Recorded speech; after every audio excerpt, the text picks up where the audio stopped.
All right, today we're going to be talking about this awesome Tudor Prince date. For many of you, you might be unfamiliar with this watch, but it is a very special one and a very unique watch within Tudor's old catalog. So what you have in front of you today is the Tudor Prince date reference 74000. N. Now there's a version without an N and a version with an N. This is the version with the N. And this is a pretty unique watch within Tudor's older catalog. As many of you might know, Tudor is a sister brand to Rolex. In fact, many years ago, Hans Wilsdorf, the founder of Rolex, had made Tudor to be a more budget, approachable brand to Rolex. So in years past, what that meant is that Tudor would oftentimes use the same parts and movements or pardon me, not movements, but use the same parts as Rolex. So they would use the same case, bezel, crown, bracelet as Rolex, and then they would outfit the Tudors with a different dial and a different movement within. Specifically, they would use off-the-shelf movements that every watch brand was using in order to bring the price down. Now, because Rolex is a really great company when it comes to quality control and craftsmanship, Tudor watches have garnered a wonderful reputation despite being a more budget-friendly option. Even to this day, Tudor is considered a budget-friendly option within the Rolex family. And we probably should put budget within quotes now because oftentimes most Tudor watches sell for several thousands of dollars. But when you compare that overall to Rolex's pricing, these watches are still cheaper. So all the way through the early 2000s, Tudor was still following that same formula that was really created for them by Rolex's founder, where Tudor was using older Rolex cases and bracelets and other than the movement. So it was really awesome value for money for people that wanted to get into that family of watches or that design style. However, in the 90s, we started to see a little bit of a change with how Tudor approached designing and making their watches. And specifically, they began to add the Tudor shield to their crown, and they did the same thing to their buckles as well, to the clasps on the bracelets.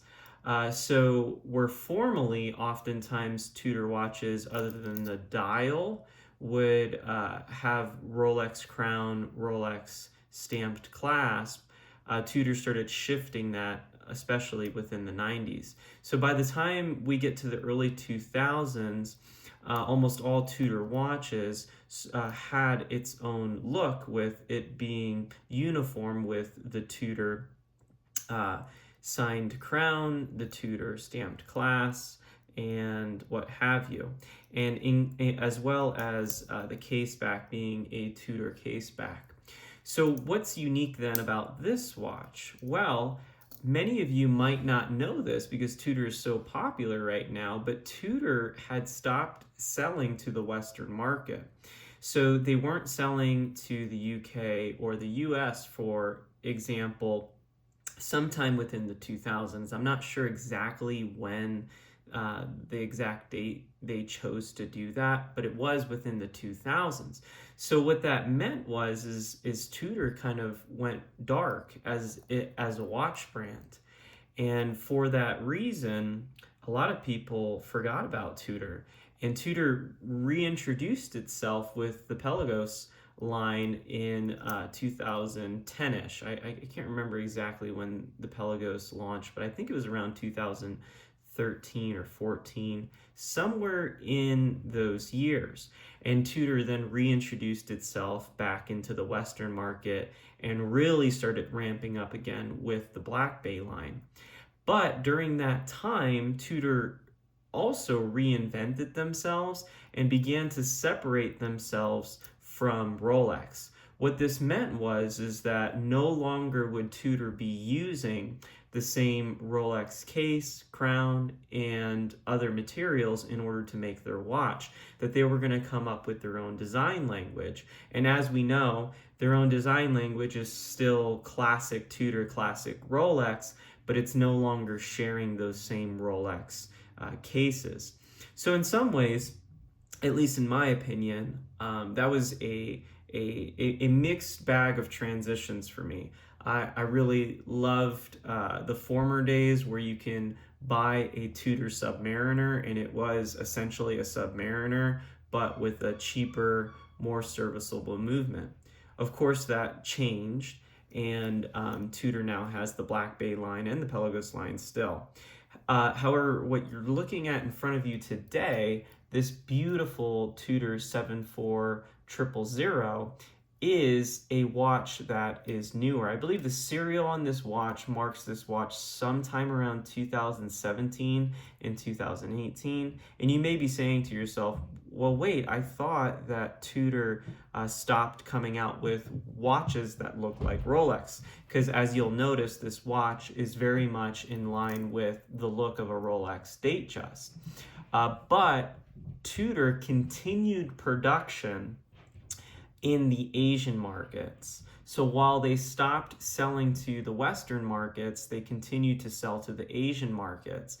And these watches were still very much in favor and in vogue in the Asian markets. So these watches sold for many, many years in the Asian markets. And I'm not quite certain if, even though this has a 2008 or 2007 sale date, if technically this watch is what we would call new old stock, something that was maybe made 3, 4, 5 years before but hadn't sold yet. So that could very well be the case. But either way, this is a pretty remarkable piece, and these types of pieces oftentimes can come up from time to time where you'll see that this is really the last of Tudor's watches that most closely resemble their bigger brother Rolex. And this one's really cool because it has drilled lug holes, a beautiful mosaic dial, a date, but it has an ETA movement. But this ETA movement is actually very, very, very well regulated. Tudor goes to lengths to try to make sure these movements are running very well. So even though it doesn't have an in-house movement, it runs very well. And I would argue that oftentimes these in-house movements are a minus, because you can oftentimes only bring them to the Tudor authorized dealer for them to be serviced, where these off-the-shelf ETA movements you can bring anywhere and also save some money for that. But here, I'll just show you, this hasn't been serviced in many years, and you'll see it's running just remarkably. +5, -12, and this hasn't been serviced at all. So this could be dialed in even more. And good beat error, good amplitude, really great movement, and there's nothing wrong with these ETA movements. Another thing to note is this is a little bit of a smaller watch. I should probably put smaller in quotes. It is a 34 millimeter watch. Unfortunately, my other caliper broke, so I have to use this one. It's advertised as a 34 millimeter watch, I should say, but the actual dimensions of it are a little closer to 35 millimeters. So I think it's 34.5, 35 millimeters. So it wears very well. What helps it wear very well too is the lug to lug, the lug spacing on it is 19 millimeters. And it has a very nice broader oyster shape on the watch with a decent lug to lug of around 42 millimeters. So I'm going to throw it on my wrist. I have wrists a little bit bigger than 6.5 inches.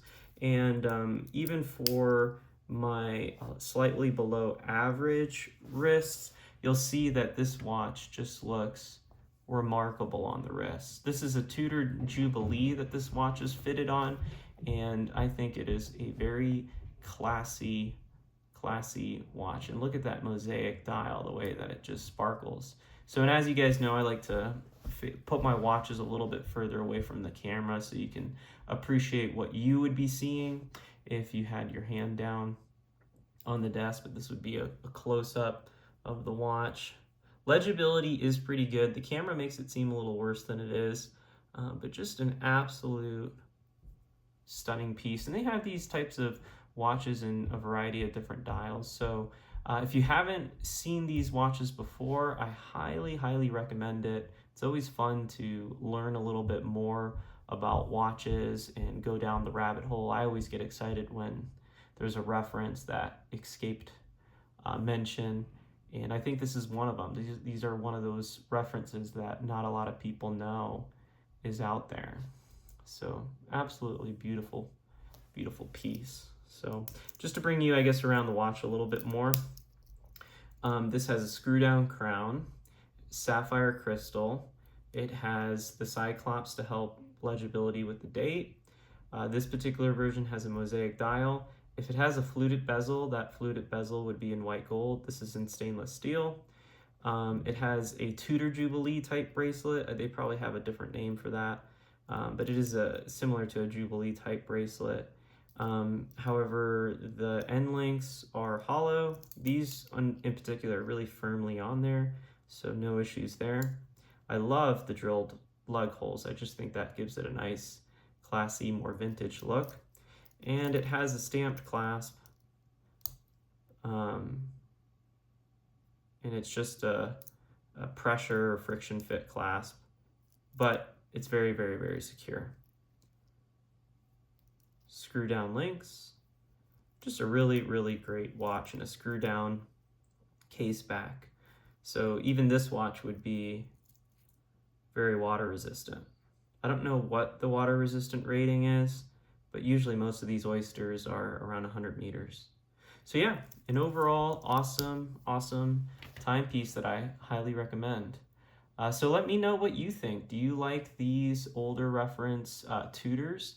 And could you rock for yourself a 34 millimeter? I think these 34 millimeters are just fine, and especially as the watch industry is starting to get back to smaller sizes, or what I would say better and more proportionate sizes, I think this piece really has an opportunity to come in favor for those looking for more of a collector's timepiece and who might not want to pay a Rolex Datejust kind of price. So absolutely wonderful timepiece. All right, well, I will catch you in the next video.